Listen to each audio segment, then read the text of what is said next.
ఇప్పుడు గౌరవ మానవ వనరుల శాఖ మంత్రి గారు మెగా డిఎస్సి 2025 పై ప్రకటన చేస్తారు. అధ్యక్ష, ధన్యవాదాలు అధ్యక్ష. అధ్యక్ష, ఈరోజు మెగా డిఎస్సి 2025 పైన స్టేట్మెంట్ ఇచ్చేదానికి మీరు అనుమతించినందుకు నా హృదయపూర్వక ధన్యవాదాలు అధ్యక్ష. అధ్యక్ష, ఈరోజు ఈ స్టేట్మెంట్ ప్రతిపక్ష పార్టీకి సమాధానం కాదు అధ్యక్ష.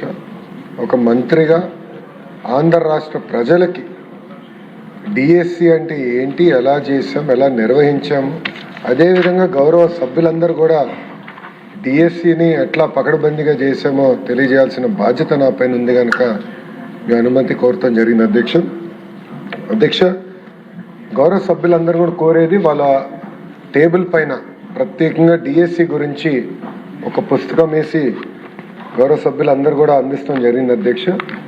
అంటే డిఎస్సిలో ఎలా ప్రాసెస్ పాటించాము, అంతేకాకుండా డిఎస్సి పైన ఎలా రాబోయే రోజుల్లో కూడా ఎలా ముందరికి తీసుకెళ్ళబోతున్నాము, దాంతోపాటు ప్రత్యేకంగా మెగా డిఎస్సి పైన ఉన్న మిత్స్ ఏంటి, ఫ్యాక్ట్స్ కూడా వివరిస్తాం జరిగింది అధ్యక్ష. అంతేకాకుండా స్పోర్ట్స్ కోటా గురించి కూడా డీటెయిల్డ్గా సమాధానం ఇస్తాం జరిగింది అధ్యక్ష. అంతేకాకుండా ఎఫ్ఏక్యూస్ కూడా, ఎందుకంటే గౌరవ సభ్యులు కూడా డిఎస్సి గురించి ఒక డీటెయిల్డ్గా అర్థం చేసుకోవాల్సిన అవసరం ఉంది అధ్యక్ష. అందుకే ఈ పుస్తకం కూడా రూపొందించి మీ అనుమతితో, చైర్ అనుమతితో గౌరవ సభ్యులందరూ కూడా ఇస్తాం జరిగింది అధ్యక్ష.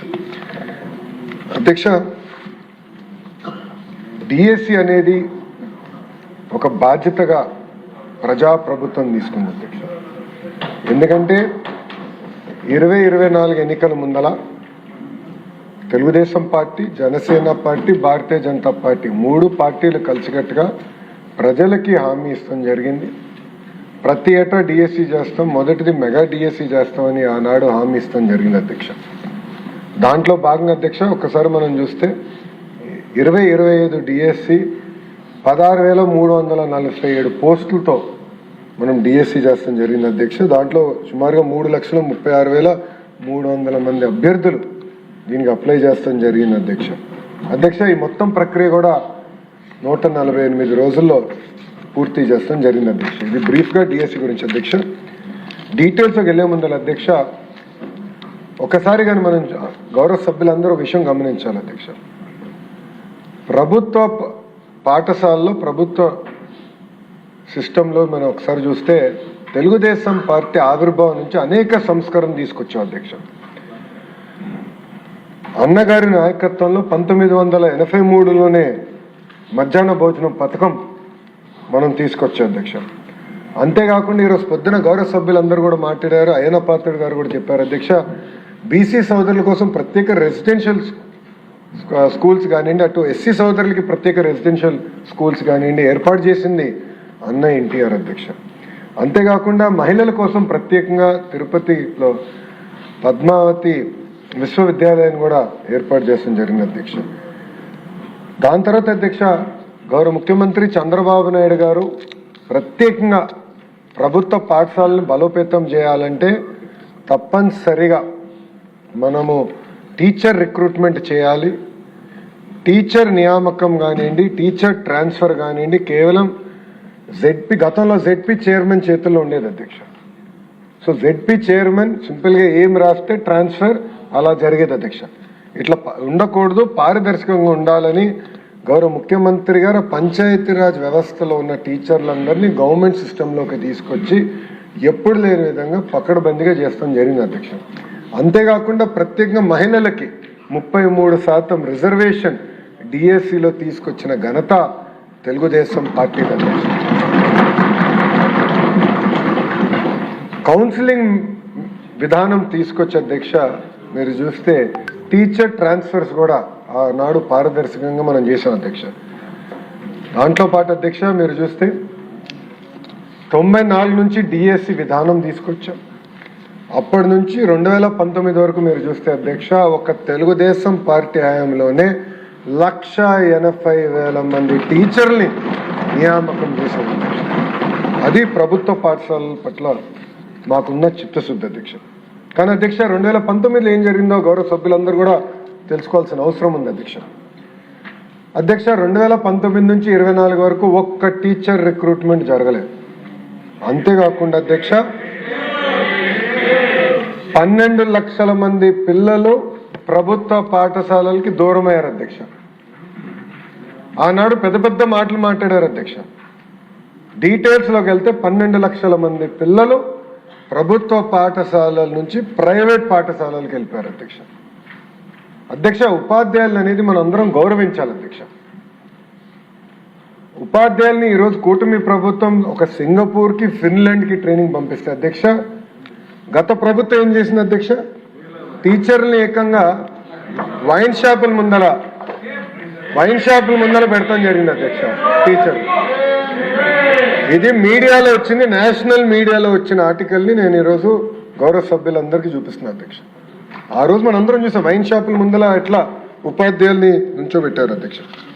అంతేకాకుండా అధ్యక్ష జియో 117 గౌరవ సభ్యులందరూ కూడా తెలుసు, ఎందుకంటే పాదయాత్రలో ఇక్కడ అందరితో నేను కలిసికట్టుగా నడిచిన వాడిని, అందరు నాతో మమేకమయ్యారు. జియో 117 గురించి చాలా డీటెయిల్గా మేము చర్చించాలి అధ్యక్ష. ఈ జియో 117 వల్ల ప్రభుత్వ పాఠశాలలు చాలా తీవ్రంగా నష్టపోయినాయి అధ్యక్ష. అధ్యక్ష మనం అందరం ఆశీర్వాదం అధ్యక్ష. మీరు చూస్తే 1 క్లాస్ 1 టీచర్ కేవలం ఒక 3 to 4% పాఠశాలలో ఉండేది అధ్యక్ష.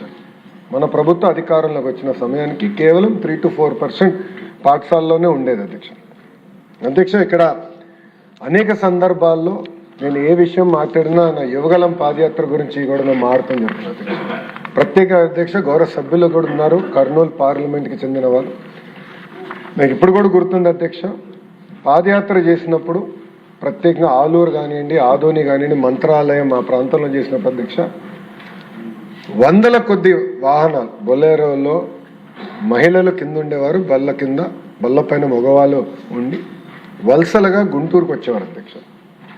అంటే టీచర్లు లేరు, పిల్లల్ని చదువు పంపించినా టీచర్ లేని పరిస్థితి, వాళ్ళు నేర్చుకోలేని పరిస్థితి, దానివల్ల నిరుద్యోగ ఇబ్బంది, చివరికి ఉద్యోగ ఉపాధి అవకాశాలు రాక వలసలుగా వచ్చి గుంటూరులో పనిచేసి 3 నెలలు 4 నెలలు పనిచేసి మళ్ళీ తిరిగి కర్నూలుకి వచ్చేవారు అధ్యక్ష.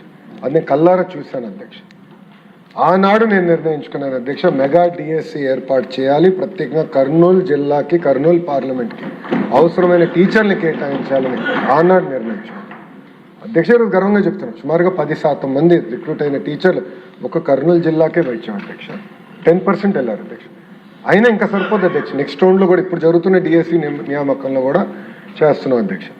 సో మెగా డిఎస్సి అన్న ఆలోచన కర్నూలు జిల్లాలో ప్రత్యేకంగా నేను పాదయాత్ర చేసినప్పుడు నాకు వచ్చింది అధ్యక్ష. అధ్యక్ష ఇక్కడ చూస్తే అధ్యక్ష రిక్రూట్మెంట్కి వచ్చేగల 16,347 టీచర్ పోస్టులు మనం రిక్రూట్ చేసాం అధ్యక్ష. దీనికి మీరు చూస్తే 3,36,300 క్యాండిడేట్స్, 5,77,675 పోస్టులకి వాళ్ళు అప్లై చేస్తాం జరిగినది అధ్యక్ష. గౌరవ సభ్యులు గమనించాల్సిన విషయం, 154 ఎగ్జామినేషన్ సెంటర్స్ ఏర్పాటు చేశాం. ఆ డీటెయిల్స్ కూడా వస్తాను అధ్యక్ష. దాంట్లో 19 అవుట్ ఆఫ్ స్టేట్ సెంటర్స్లో కూడా ఏర్పాటు చేస్తాం జరిగింది అధ్యక్ష. 42,000 ప్రశ్నలు, క్వశ్చన్ బ్యాంక్ 42,000 క్వశ్చన్స్ తయారు చేసే అధ్యక్ష 13 సబ్జెక్ట్స్కి.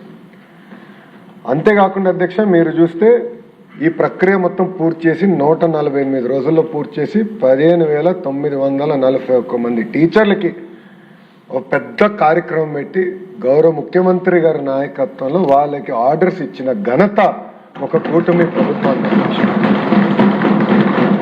అధ్యక్ష. టెస్ట్ చూస్తే అధ్యక్ష 24 రోజుల్లో 89 టెస్ట్ సెషన్స్ నిర్వహించాం అధ్యక్ష. అధ్యక్ష మాకు అనేక క్వైరీస్ కూడా వచ్చినాయి అధ్యక్ష, ఎందుకంటే మేము ఒక రిడ్రెసల్ మెకానిజం కూడా ఏర్పాటు చేసుకుని ప్రత్యేకంగా టెట్ పైన కానీ డిఎస్సి పైన కానీ అభ్యర్థులకి ఏమైనా ప్రశ్నలు ఉంటే దానికి సమాధానం చెప్పేదానికి ప్రత్యేకంగా ఒక సెల్ ఏర్పాటు చేసి సుమారుగా 33,830 ప్రశ్నకు సమాధానం చెప్పాం అధ్యక్ష. అది క్వైరీస్. గ్రీవెన్సెస్ 11,135 గ్రీవెన్సెస్ వస్తే అది వేరియస్ లెవెల్లో మేము రివ్యూ చేసి అది డిస్పోజ్ చేస్తాం కూడా జరిగింది అధ్యక్ష. అంతేకాకుండా అధ్యక్ష ఈరోజు ప్రజాప్రభుత్వంలో ప్రజలకి స్వేచ్ఛ ఉంది, ఎవరికైనా సిస్టమ్ని ప్రశ్నించే హక్కు ఉంది. అందుకే మీరు చూస్తే కొంతమందికి భిన్న అభిప్రాయాలు ఉండొచ్చు, అందరూ ఏకాభిప్రాయంగా వస్తారని నేను అన్ను. భిన్న అభిప్రాయం ఉన్న క్యాండిడేట్లు కూడా కోర్టుకు వెళ్ళి సుమారుగా 336 కేసులు కోర్టులో ఫైల్ చేశారు కూడా. దాని గురించి కూడా నేను వివరాలు ఇస్తాను జరుగుతుంది అధ్యక్ష. మీరు ఒక్కసారి చూస్తే అధ్యక్ష 148 రోజుల్లో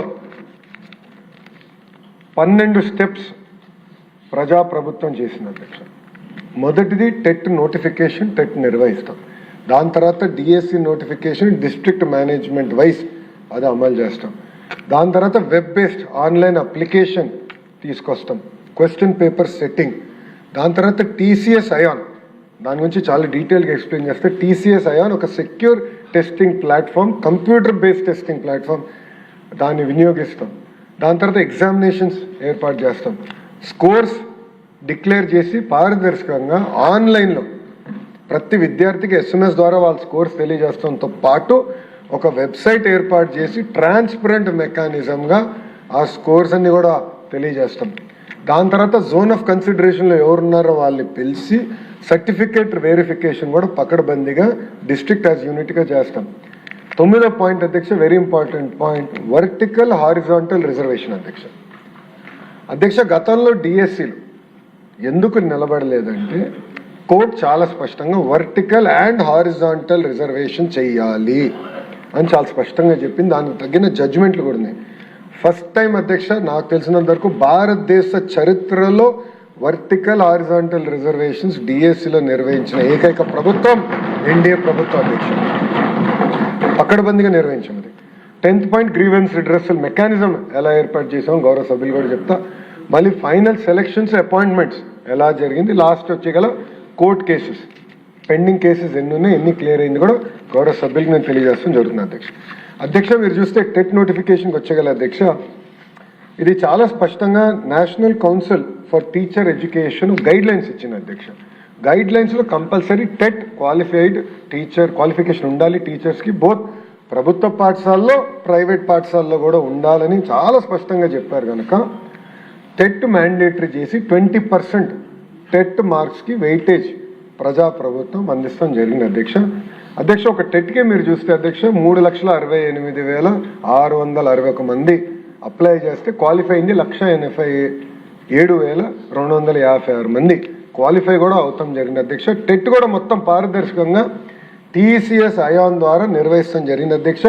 అంతేకాదు అధ్యక్ష, ఇప్పుడు కూడా ఈ డిఎస్సి కూడా ఈ సంవత్సరం చేయబోయే డిఎస్సి కూడా టెట్ పూర్తి చేసాం అధ్యక్ష. టీసీఎస్ అయాన్ ద్వారా టెట్ పూర్తి చేసాం, పారదర్శకంగా చేసాం అధ్యక్ష. ఎక్కడ ఎలాంటి టెక్నికల్ ప్రాబ్లం లేకుండా, ఎక్కడ ఎలాంటి లోటుపాటు లేకుండా పకడ్బందీగా టెట్ నోటిఫికేషన్ మనం నిర్వహిస్తాం జరిగింది అధ్యక్ష. ఇక్కడ చూస్తే టెట్ అయిన తర్వాత అధ్యక్ష ప్రత్యేకంగా డిఎస్సి నోటిఫికేషన్ అధ్యక్ష. గౌరవ సభ్యులు ఇక్కడ కొంచెం డీటెయిల్స్లోకి వెళ్లాల్సిన అవసరం ఉంది అధ్యక్ష. గౌరవ సభ్యులు గమనించాల్సిన విషయం ఏంటంటే మన ఎస్సీ సోదరులది వర్గీకరణ ఇష్యూ వచ్చినప్పుడు ఫస్ట్ ఆ ప్రక్రియ పూర్తి చేసి జిఏడి ద్వారా ఆర్డర్ వచ్చిన తర్వాత ఆ ఉపకులాల్ని గ్రూప్స్లోకి సెట్ చేసడానికి ఫస్ట్ ప్రక్రియ మేము చేసాం అధ్యక్ష. దాని తర్వాత స్పోర్ట్స్ని పెద్ద ఎత్తున స్పోర్ట్స్ పర్సన్స్ని పెద్ద ఎత్తున ప్రోత్సహించాలనేది ప్రజాప్రభుత్వం నిర్ణయం. ఎందుకంటే గౌరవ ప్రధానమంత్రి శ్రీ నరేంద్ర మోడీ గారు ఏమంటున్నారంటే ఒలింపిక్స్లో మన గోల్డ్ మెడల్స్ రావాలి, స్పోర్ట్స్ చాలామంది యువకులు స్పోర్ట్స్ యాజ్ అ ప్రొఫెషన్గా తీసుకోవాలి, దాని తర్వాత వాళ్ళు రిటైర్ అయినప్పుడు వాళ్ళకి ఎలాంటి ఇబ్బంది లేకుండా చూసుకోవాల్సిన బాధ్యత ప్రభుత్వాలపైన ఉన్నాయని ఆయన చాలా స్పష్టంగా చెప్పి కేంద్రంలో ఒక అద్భుతమైన పాలసీ తీసుకొచ్చారు. ఆ పాలసీని మనం దాన్ని అడాప్ట్ చేసుకుని చాలా డీటెయిల్డ్గా వెళ్ళాం కనుక మీరు చూస్తే గతంలో 29 స్పోర్ట్స్ కేటగిరీలు ఉంటే కేంద్ర ప్రభుత్వ నోటిఫికేషన్ ప్రకారం 65 స్పోర్ట్స్ కేటగిరీలు మనం అడాప్ట్ చేసుకుంటాం జరిగింది అధ్యక్ష. అంతేకాకుండా అధ్యక్ష మీరు చూస్తే టీచర్ రిక్రూట్మెంట్ టెస్ట్ టీఆర్టీ కూడా పకడ్బందీగా చేసి నోటిఫికేషన్ ఇచ్చి స్కీమ్ ఆఫ్ సెలక్షన్ కూడా మనం అనౌన్స్ చేస్తాం జరిగింది అధ్యక్ష. దాని తర్వాత మెగా డిఎస్సి నోటిఫికేషన్ కూడా మనం విడుదల చేస్తాం జరిగింది అధ్యక్ష. ఇక్కడ ఒక విషయం గౌరవ సభ్యులందరూ గమనించాలి అధ్యక్ష. మెగా డిఎస్సి నోటిఫికేషన్ ఇచ్చిన తర్వాత కావాలని వైకాపా నాయకులు, వైకాపా పార్టీకి చెందిన సభ్యులు ఎట్టి పరిస్థితుల్లో ఈ డిఎస్సి జరగకూడదని కోర్టుకు వెళ్ళి కేసులు వేశారు అధ్యక్ష. 148 రోజుల్లో 141 కేసులు డిఎస్సి జరగద్దు, డిఎస్సి ఆపండి అని కేసులు వేశారు అధ్యక్ష. అంటే ఇది ఎందుకు చెప్తున్నానంటే గౌరవ సభ్యులందరూ కూడా ఎట్టి పరిస్థితుల్లో డిఎస్సి జరగకూడదు, ఇది గౌరవ ముఖ్యమంత్రి గారి తొలి సంతకం. అది ముందర వెళ్ళకూడదన్న లక్ష్యంతో వైకాపా నాయకులు ఆనాడు కేసులు వేసిన మనం ఇచ్చిన నోటిఫికేషన్ పకడ్బందీగా ఉంది కనుక, అన్ని రూల్స్ పాటించాం కనుక అధ్యక్ష, నేను డిపార్ట్మెంట్ కూడా చెప్పాను, నోటిఫికేషన్ ఎక్కడన్నా లీగల్ స్క్రూటినీలో ఫెయిల్ అయితే మటుకు I will be very serious on department అని చెప్పాను అధ్యక్ష. ఆనాడు ఇప్పుడు సిఆర్డీ కమిషనర్గా ఉన్న విజయరామరాజు గారు కమిషనర్ ఫర్ స్కూల్ ఎడ్యుకేషన్, మేమందరం కూర్చుని గతంలో వచ్చిన నోటిఫికేషన్స్ ఏ కారణం వల్ల స్టే అయినాయి అదంతా ఒక ఏ ఇంజిన్లో పెట్టి ఒక మోడల్ నోటిఫికేషన్ తీసుకొచ్చాం అధ్యక్ష. అందుకే ప్రతి లీగల్ స్క్రూటినీ మేము తట్టుకోగలం అధ్యక్ష. వాళ్ళు 141 కేసులు వేయించిన డిఎస్సి మేము పూర్తి చేసి ఆఫర్ లెటర్లు ఇచ్చి టీచర్ని ట్రైన్ చేసి స్కూల్స్లో పెట్టిన ఘనత ప్రజాప్రభుత్వాన్ని అధ్యక్ష. అధ్యక్ష, ఇక్కడ మీరు ఒకసారి చూస్తే 2019 నుంచి 24 వరకు డిఎస్సి జరగలేదు. ఇది ఎందుకు ఇంపార్టెంట్ పాయింట్ అంటే, డిఎస్సి నిర్వహించాలంటే కంప్యూటర్ బేస్డ్ టెస్టింగ్ కావాలి. కంప్యూటర్ బేస్డ్ టెస్టింగ్ జరగాలంటే కంప్యూటర్ సెంటర్స్ ఉండాలి. మనకి ప్రధానమైన సమస్య ఏంటంటే సెంటర్స్ సరిపడాలేవు. అండ్ అందరి కోరిక ఏంటంటే మా జిల్లాలోనే టెస్ట్ రాయాలన్న కోరిక అందరికి ఉంటుంది. అంటే శ్రీకాకుళంలో లేదంటే ఇచ్చాపురం వాళ్ళు కుప్పం వరకు వెళ్ళి టెస్ట్ రాయలేరు, అంటే ఈస్ట్ గోదావరి వాళ్ళు రాయలసీమకి వెళ్ళి టెస్ట్ రాయలేరు, రాయలసీమ వాళ్ళు వచ్చి విశాఖపట్నంలో టెస్ట్ రాయలేరు. దానికి ఒక సాఫ్ట్వేర్ రూపొందించే అధ్యక్ష. మీరు గమనిస్తే 87.8% మంది ఆస్పిరెంట్స్కి వాళ్ళ ఫస్ట్ చాయిస్ డిస్ట్రిక్టే డిఎస్సి సిబిటి ఎగ్జామ్కి టీసీఎస్ అయాన్ సెంటర్ వాళ్ళకి ఇస్తాం జరిగింది అధ్యక్ష. బహుశా ఇది ఎక్కడ జరగలేదు. వాళ్ళు కోరిన సెంటర్లో వాళ్ళు కోరిన జిల్లాలోని ఫస్ట్ ప్రిఫరెన్స్ 87.8% మనం అందిస్తాం జరిగింది అధ్యక్ష. దాని తర్వాత అధ్యక్ష మీరు చూస్తే టీసీఎస్ అయాన్ సెంటర్స్ కూడా నేను అధికారులు చెప్పాను, కంపల్సరీ ఫిజికల్ వెళ్ళి వెరిఫై చేయాలి. అన్ని ఎక్విప్మెంట్ కరెక్ట్గా ఉందా లేదా, సీసీటీవీ పనిచేస్తుందా లేదా, మొత్తం ఫుటేజ్ రికార్డింగ్ జరుగుతుందా లేదా, అక్కడ సిస్టమ్స్ ప్రాసెస్ ఎలా ఉన్నాయి అది మొత్తం రివ్యూ చేయమని నేను చెప్తాం జరిగింది. అందరు వెళ్ళి చూశారు అధ్యక్ష. దేవర్ ఆల్ ఫిజికలీ ఇన్స్పెక్టెడ్ కూడా అధ్యక్ష. అంతేకాకుండా 19 సెంటర్స్ ఆంధ్ర రాష్ట్రం నుంచి బయట ఉన్న సెంటర్స్ కూడా మేము పెట్టుకున్నాం అధ్యక్ష. ఎందుకంటే మన పిల్లలు ఇతర రాష్ట్రాల్లో కూడా ఉన్నారు, వాళ్ళు కూడా కోరుకుంది ఎగ్జామ్ రాయాలని, మరి వాళ్ళు అంత దూరం రావాలంటే ఇబ్బంది పడతారని వాళ్ళు నివసిస్తున్న ప్రాంతంలోనే టీసీఎస్ అయాన్ సెంటర్స్ కూడా మేము ఐడెంటిఫై చేసి 19 సెంటర్స్ స్మూత్ ఎగ్జామ్ నిర్వహించడానికి అది కూడా మేము ఏర్పాటు చేసాం అధ్యక్ష. మీరు చూస్తే అధ్యక్ష హాల్ టికెట్లు 35, 20 హాల్ టికెట్ వాళ్ళకి అందిస్తాం జరిగింది అధ్యక్ష. అండ్ మీరు ఇప్పటికీ చెప్పాను, మల్టిపుల్ షిఫ్ట్స్లో ఎగ్జామినేషన్ జరిగింది. ఒక సైంటిఫిక్ మెకానిజం వాడాం అధ్యక్ష, నార్మలైజేషన్కి ఒక సైంటిఫిక్ మెకానిజం వాడాం.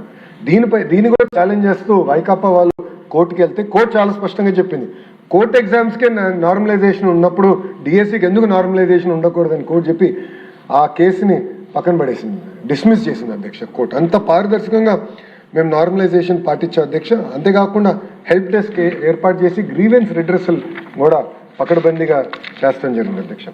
అధ్యక్ష, ఇది మీరు చూస్తే ఆన్లైన్ అప్లికేషన్ కూడా one of the best software తీసుకొచ్చాం. వెబ్సైట్ కూడా మొత్తం ఆధార్ లింక్ చేసి ఆధార్ బేస్డ్ ఓటీపీ మెకానిజం ఏర్పాటు చేసి ఒక సెక్యూర్డ్ ఎంట్రీ మెకానిజం పెట్టాం అధ్యక్ష. అంతేకాకుండా క్వాలిఫికేషన్ పట్టి ఎగ్జామినేషన్ రాయొచ్చు అధ్యక్ష. కొంతమంది 2 ఎగ్జామ్లు రాసిన వారు ఉన్నారు అధ్యక్ష. సో ఆటోమేటిక్గా వాళ్ళకే చెప్పాం అధ్యక్ష, ఎలిజిబిలిటీ ఆటోమేటిక్గా డిటెక్ట్ చేసి వాళ్ళకి తెలియజేస్తాం కూడా జరిగింది అధ్యక్ష. ఇది సిస్టమ్ డ్రివెన్ చేసాం. ఇంకో పక్కన సెల్ఫ్ సర్వీస్ పోర్టల్ కూడా పెట్టి సెంటర్ ఎక్కడ వేకెన్సీస్ ఉందో వాళ్ళకి చెప్తాం కూడా జరిగింది. చాలా ట్రాన్స్పరెంట్గా చేస్తాం జరిగింది. ఫీజు కూడా వాళ్ళు ఆన్లైన్ కట్టారు, అది కూడా ట్రాన్స్పరెంట్గా డైరెక్ట్గా డిపార్ట్మెంట్కి వచ్చి అది టీసీఎస్ ఏవన్కి చేయాల్సిన పేమెంట్లని కూడా చేసాం. ఇంతేకాకుండా అధ్యక్ష మేము నిర్ణయం తీసుకుంది ఏంటంటే డాక్యుమెంట్ వెరిఫికేషన్ చాలా time taking process. So notification ఇచ్చేప్పుడు మేము ఏమనంటే డాక్యుమెంట్స్ అన్నీ మీరు అప్లోడ్ చేసేయండి, అప్లికేషన్ స్టేజ్లోనే డాక్యుమెంట్స్ అన్నీ అప్లోడ్ చేస్తే మాకు వెరిఫికేషన్ కొంచెం సులభం అవుతుందంటే. తర్వాత అప్లికెంట్స్ మాకు రిక్వెస్ట్ చేశారు, ఒకేసారి అన్నీ చేయాలంటే ఇప్పుడు డాక్యుమెంట్స్ అన్ని తీసుకొస్తే మాకు ఇబ్బంది అవుతుంది కనుక before final selection, before coming for final verification అప్పుడు మేము అన్నీ అప్లోడ్ చేస్తాం, దయచేసి ఆ విసులుబాట మాకు ఇవ్వండి అంటే అది కూడా కల్పించింది అధ్యక్ష ప్రజాప్రభుత్వం. అంటే ఎవ్రీ స్టెప్ ఆస్పిరెంట్స్కి ఏం కావాలి, వాళ్ళకి ఎలాంటి ఇబ్బందులు లేకుండా, ఎందుకంటే సుమారుగా 7-8 సంవత్సరాలు డిఎస్సి జరగలేదు, చాలామంది కోరికతో ఉన్నారు, వాళ్ళకి సులభంగా ఉండాలి, స్ట్రీమ్లైన్ మెకానిజంగా చేయాలి, టైం టు టైం వాళ్ళకు ఉన్న ప్రశ్నలు ఏమైనా ఉంటే అవి తెలుసుకుని దాని టైం టు టైం పరిష్కారం చేస్తాం కూడా జరిగింది అధ్యక్ష. అధ్యక్ష, క్వశ్చన్ పేపర్ కూడా ఎట్లా సెట్ చేసాం గౌరవ సభ్యులు తెలుసుకోవాల్సిన అవసరం ఉంది అధ్యక్ష. మీరు చూస్తే రైట్ సైడ్ వచ్చే గల 42,000 ప్రశ్నలు క్వశ్చన్ బ్యాంక్ తయారు చేసే అధ్యక్ష. ఇదంతా కూడా ఎస్సీఆర్టీ కింద సబ్జెక్ట్ ఎక్స్పర్ట్స్ని తీసుకొచ్చి బయటోళ్ళకి ఎలాంటి లింక్ లేకుండా ఏ సబ్జెక్ట్ ఎక్స్పర్ట్ ఏ క్వశ్చన్ ఫ్రేమ్ చేశారు కూడా లింక్ ఉంది అధ్యక్ష మా దగ్గర. ఆ డేటా మా దగ్గర ఉంది. సో రేపు ఎక్కడన్నా కానీ క్వశ్చన్ తెలిస్తే మాకు ఇమీడియట్గా ఐడియా వస్తుంది ఎట్లొచ్చింది. అంత ట్రాకింగ్ పెట్టాం అధ్యక్ష. ప్రోటోకాల్ మొత్తం పెట్టాం, కాన్ఫిడెన్షియల్ రూమ్ పెట్టాం, సీసీటీవీ ఫుటేజ్ కూడా ఏర్పాటు చేస్తాం జరిగింది. ఓన్లీ ఎస్సీఆర్టీ ఎంప్లాయీస్కే ఆ క్వశ్చన్ బ్యాంక్ యాక్సెస్ కూడా అందిస్తాం జరిగింది. వాళ్ళే ఈ క్వశ్చన్స్ కూడా టీసీఎస్ అయాన్ సిస్టమ్కి అప్లోడ్ చేసే మెకానిజం ఏర్పాటు చేసింది తప్ప వేరే ఎవరికి ఎక్కడ కానీ క్వశ్చన్స్కి యాక్సెస్ కూడా మేము ఇవ్వలేదు అధ్యక్ష. 89 టెస్ట్ సెషన్స్ అధ్యక్ష, 13 సబ్జెక్టులు, 67 రకాల పోస్టులు 24 రోజుల్లో పూర్తి చేశాం అధ్యక్ష. ఎగ్జామినేషన్ మొత్తం క్వశ్చన్ పేపర్ సెట్టింగ్ అంటే పకడ్బందీగా చేసి ఇది పూర్తి చేశాం అధ్యక్ష.